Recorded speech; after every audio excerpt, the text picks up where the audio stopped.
అయితే పార్టీ పరంగా బీజేపీయే ఆల్టర్నేట్ అంటున్నారు తెలంగాణలో. ఫస్ట్ ఆఫ్ ఆల్ పార్టీలోనే ఆల్టర్నేట్స్ ఎక్కువైపోయినారు కదా ప్రతిదానికి. ఈ ఇప్పుడు ఏమవుతుందంటే సార్, కామన్ మ్యాన్ యాంగిల్లో మీరు అన్నట్టు అటు కేసీఆర్ని చూసిన పాపం, కేసీఆర్ కుటుంబాన్ని ఈరోజు చూస్తే నిజంగా ఈ కుటుంబ రాజకీయాలు ఏంది, ఇంత అవినీతి ఏంది, దాని బదులు మోదీ, యోగి లాంటి వాళ్ళు ఏ కుటుంబాలతో పని లేకుండా ఇప్పుడు యోగి ఆయన చెల్లెలు టీ షాప్ ఇంకా అట్లనే నడిపిస్తున్నది. మరి వీళ్ళు బెస్ట్ కదా మనకి అనే ఫీలింగ్లోకి దిగిపోతున్నారు రాష్ట్రాలలో కూడా, ఇక ఈవెన్ స్టేట్ పాలిటిక్స్లో కూడా. ఇటువంటి తరుణంలో బీజేపీ ఒక ఆస్పిరెంట్గా ఇటు నుంచి అటు, అటు నుంచి ఇటు కనబడుతుంది. కానీ ఈ ఇంటర్నల్ సమస్యలు ఇది బ్యూటీ ఆఫ్ డెమోక్రసీ. ఇక మీరు దాన్ని బ్యూటీ ఆఫ్ డెమోక్రసీ పార్టీకి అయితేనేమో అట్లా అంటారా? అంటే అలా అని కాదు, ప్రజాస్వామ్యంలో ఇప్పుడు ఇదే పాయింట్ నేను కాంగ్రెస్కి అడిగింది అనుకోండి, అక్కడ అంతర్గత ప్రజాస్వామ్యం ఎక్కువ ఉంటుంది కదా. దాని గురించి నేను ఇప్పుడు తెలంగాణ బీజేపీ గురించే మాట్లాడగలుగుతాను. అవును, తెలంగాణ బీజేపీ వైపు ప్రజలు మొగ్గు చూపుతున్నారు. అంటే మాకు ఉదాహరణకు 14% వచ్చినాయి మా ఎలక్షన్లు అప్పుడు 2023. ఓకే, నేను గతమంతా మళ్ళీ వేరే చరిత్ర ఉంటుంది. 2023 డిసెంబర్లో ఏదైతే దాని తర్వాత ముచ్చటే చెప్పండి. దాని తర్వాత 36%, పార్లమెంట్ ఎలక్షన్లో 36%, 53 నియోజకవర్గాల్లో నెంబర్ 1 ప్లేస్ ఉన్నాం పార్లమెంట్ ఎలక్షన్. తర్వాత ఎప్పుడే కానీ నీకు చివరి ట్రాక్ రికార్డ్స్ తీసుకుంటారు. అదే దాని తర్వాత 2 ఎమ్మెల్సీ ఇంటర్నల్ గా పాలిటిక్స్, ఆ 2 ఎమ్మెల్సీల తర్వాత ఓకే. ఇప్పుడు అధ్యక్షుడు నియమకం, ఆ 8 పోనీయండి.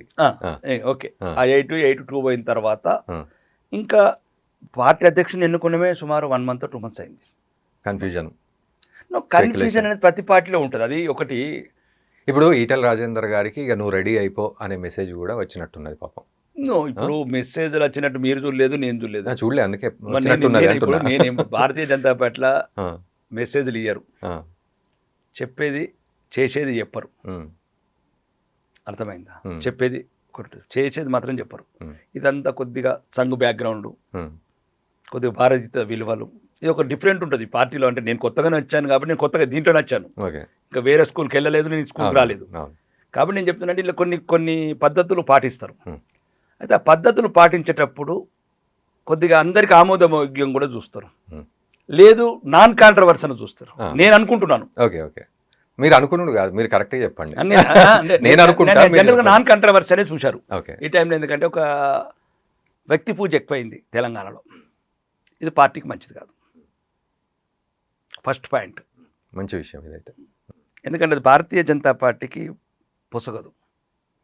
అది కేసీఆర్ కుటుంబానికో గాంధీ కుటుంబాన్ని విలువలతోని సిద్ధాంతం, నేను చెప్పింది అదే కదా, సిద్ధాంతాలతో విలువలతో పోవాల్సిన పార్టీ రాజకీయ పార్టీది. మాకెనక చాలా చాలా పెద్ద పెద్ద వాళ్ళు త్యాగాలు చేశారు.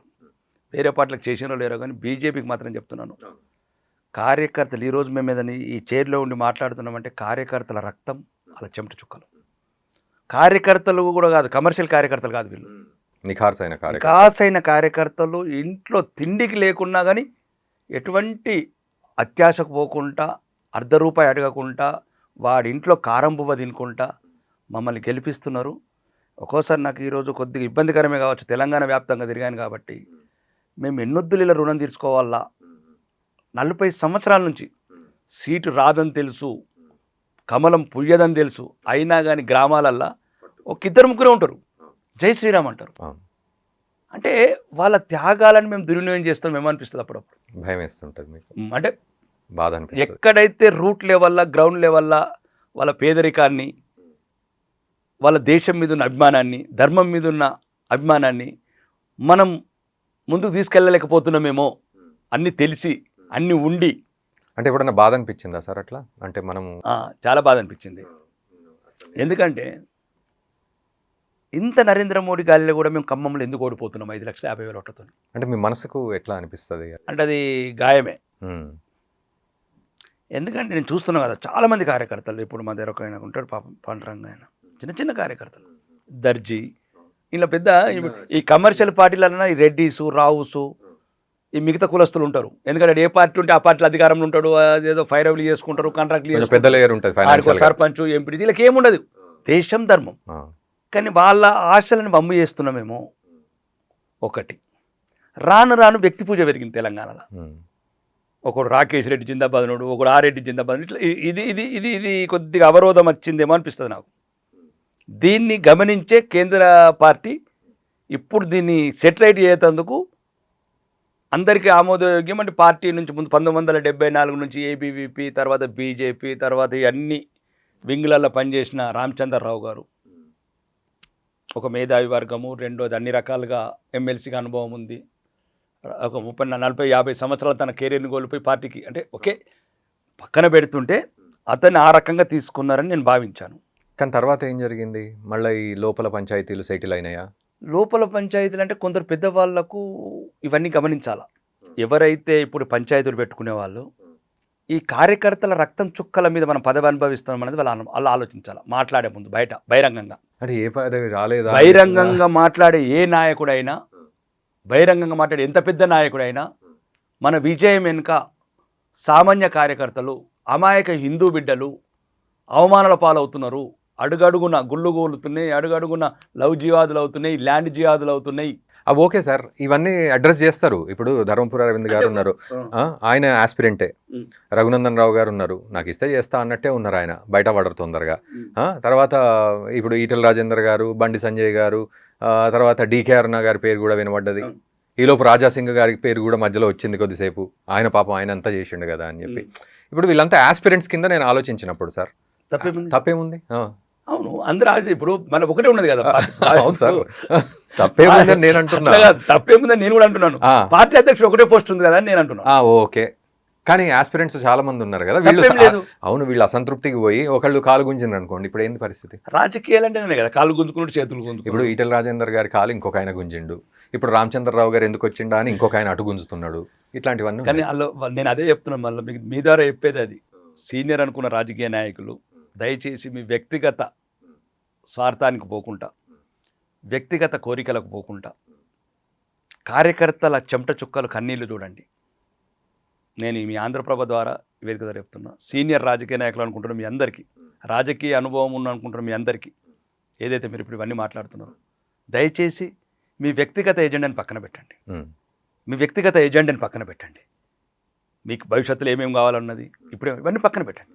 మీ విజయానికి చెమటోడుస్తున్న తెలంగాణ మారుమూల పల్లెలలో అమాయక పేద హిందూ బిడ్డలు 40 సంవత్సరాల నుంచి ఆ జెండని ఒడగట్టకుండా కాషాయ జెండా పట్టుకొని ఊరూరు తిరుగుతున్న ఆ బిడ్డల కన్నీళ్ళు, చెమట చుక్కలు. ఆ చెమట చుక్కలే ఈరోజు మీకు వచ్చిన పదవులు, ఈరోజు మీరున్న ప్రోటోకాల్ పదవులు. వాళ్ళ గురించి అన్న మీ వైషమ్యాలు పక్కన పెట్టండి. అందరు ఒకటిగండి. గెలిచిన తర్వాత ఎవడి అదృష్టం ఏముంటుంది, దేవుడు ఏం నిర్ణయిస్తాడు? అబ్బా, మీరు అదృష్టము దేవుడి దగ్గరికి పోయింది. నేను చెప్పేది ఏంటంటే కేంద్ర పార్టీ ఎవరికి ఏమి ఇవ్వాలా. సింపుల్ ఉదాహరణ చెప్తానండి, చిన్న ఉదాహరణ చెప్తాను. రామచంద్రరావు గారే గిన్ని రోజులకైంది. నేను అనేది ఏంటంటే మీకు ఆయనకే ఆశ్చర్యం అవుతుంది. ముఖ్యమంత్రి పదవి ఒకటే ఉండదండి. ఒకవేళ సీనియర్లు అనుకున్న ఒక చిన్న ఉదాహరణ ఇస్తా, కాంగ్రెస్ గురించి ఇస్తాను. రేవంత్ రెడ్డి గారికి కొంత ఇష్టం ఉండొచ్చు, ఇష్టకపోవచ్చు. కానీ ముఖ్యమంత్రి గారు రేవంత్ రెడ్డి గారు, ఉప ముఖ్యమంత్రి ఆయనకు సీనియర్ రాజకీయ నాయకుడు ఎవరు? బట్టి విక్రమార్క. ఉప ముఖ్యమంత్రి, ఆర్థిక శాఖ మంత్రి, విద్యుత్ శాఖ మంత్రి, బెస్ట్ పోర్ట్ఫోలియో.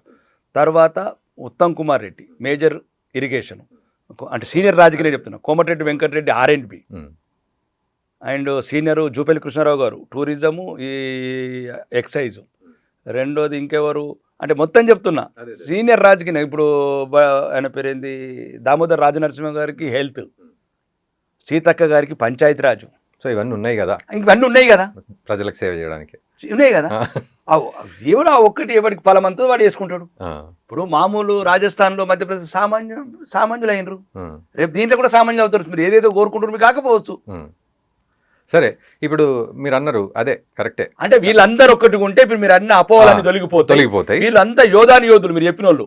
ఇప్పుడు మా అరవింద్ గారు కావచ్చు, బండి సంజయ్ గారు కావచ్చు, ఈటెల రాజేందర్ గారు కావచ్చు, రఘునందన్ రావు గారు కావచ్చు, లేదు కిషన్ రెడ్డి గారు కావచ్చు, లేకపోతే డీకే అరుణ గారు కావచ్చు, లక్ష్మణ్జీ కావచ్చు, యోధులు మా దగ్గర. అసలు ఏ పార్టీలు కూడా లేరు. వీళ్ళు ఒక 8 మంది ఒకటి మనిషికి 10 మంది గెలిపించినా మేము అధికారంలోకి వస్తాం. వీళ్ళు రాష్ట్రాన్ని గెలిపించే అవసరమే లేదు. ఏదైతే మీరు చెప్పిన 8 మంది ఉన్నారో ఏం లేదు టార్గెట్, ఇగో మీకు 10 మంది, 80 మంది గెలుస్తారు. మీకు ఏది చేయాలో పార్టీ మీ కష్టానికి తగ్గట్టు పార్టీ నిర్ణయిస్తుంది.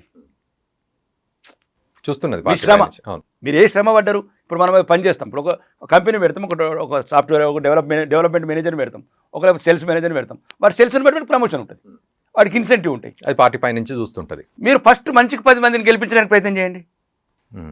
అవుతుందా సార్ ఈ 3-4 నెలల సంవత్సరాల్లో అవుతుందా ఒక కొలిక్కి వస్తుందా నువ్వు ఇదంతా? కావాలని ఇప్పుడు మీరు కోరుకోవాలి. చెప్పిండ్రు మంచి మనసుతో చెప్పిండ్రు, ఎందుకంటే మీరు గెలిచిండ్రు, ఒక ఒడ్డుకైతే వచ్చిండ్రు ఫస్ట్ అయితే, అవును. ప్లస్ ఎక్స్పెక్టేషన్స్ కూడా పెద్దగా లేవు పర్సనల్గా. అవును. మీరు సేవ చేస్తే బాగుంటుంది అంతే అనుకుంటున్నారు కానీ ఎక్స్పెక్టేషన్స్ లేవు రాజకీయాల్లో, ఉమ్. గొప్పగానే ఉన్నా అనే ఫీలింగ్లో ఉన్నారు. ఉమ్. బట్ వాళ్ళు పాపం ఎప్పటి నుంచో ఉన్నా, మరి నా పరిస్థితి ఏంది, నా కార్యకర్తలు ఇప్పుడు రేపు ఏమన్నా అయితే నా కార్యకర్తల పరిస్థితి ఏంది, భవిష్యత్ ఏంది మాకు ఒక్కొక్కళ్ళకు అనే పరిస్థితి ఉంటుంది కదా. మరి మీరు అటు తెలంగాణను ముడిపెట్టిండ్రు బీజేపీకి, దేశాన్ని ధర్మాన్ని ముడిపెట్టిండ్రు, వీళ్ళ పొలిటికల్ కెరియర్లను ముడిపెట్టిండ్రు.